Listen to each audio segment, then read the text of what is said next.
My work has a lot to do with the notion of memory as opposed to history with capital letters. I like the idea that history is built by everybody, not just by the important people, but by the little memories that we have with our relatives, with our work, with our relation with objects, with what happens around us. My process has always had to do with the way I relate to the place I am at the moment. The first thing that I did was that I went to the Historical Museum of North Carolina. I noticed that much of the museum had to do with the history of North Carolina since it was called North Carolina. Who were the people that lived here before it was named like that? What happened even before that? That's how I came to understanding that the first settlers here were not necessarily humans, but there were many other species. And I decided to focus on the image of mammoths and mastodons, which are these animals that came in big herds through the Bering Bridge.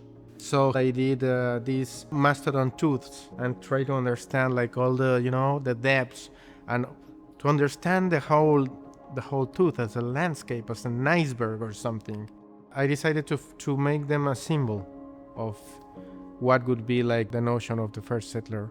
And many of the work that I did that you can see here is related with this idea. From that, I started working with many other things that just appeared on the way. We went thrifting with my colleagues, and then I found some objects, discarded objects, especially golf clubs. And it was also for me a contradiction, being it a very luxurious and expensive sports, that the golf clubs become so cheap and disposable, So I thought that was something to talk about.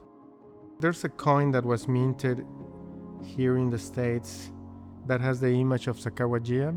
I didn't knew the character, and it doesn't has the name.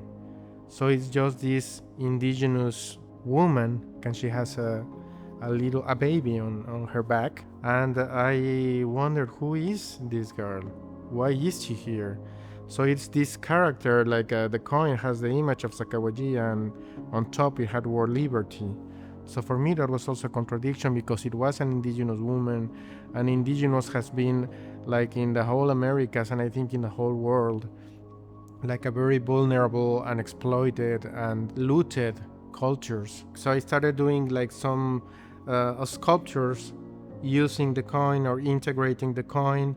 Then I started working around lithographies, a 19th century lithography, which is something that I'm very interested also, especially because it portrays the way we see each other, especially a 19th century lithography was made by Europeans, the way they saw the Americas, the whole continent, Native Americans and landscapes. These lithographies, they were before photography, and they were mass produced. The images that appeared on newspapers were always drawings, but drawings is a point of view.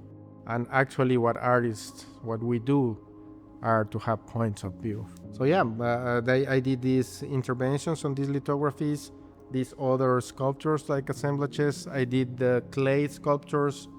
So I think that I become very much related in very different levels. That's the way I see my reality in present time, but I also like the way my work can relate with the past and maybe with the future.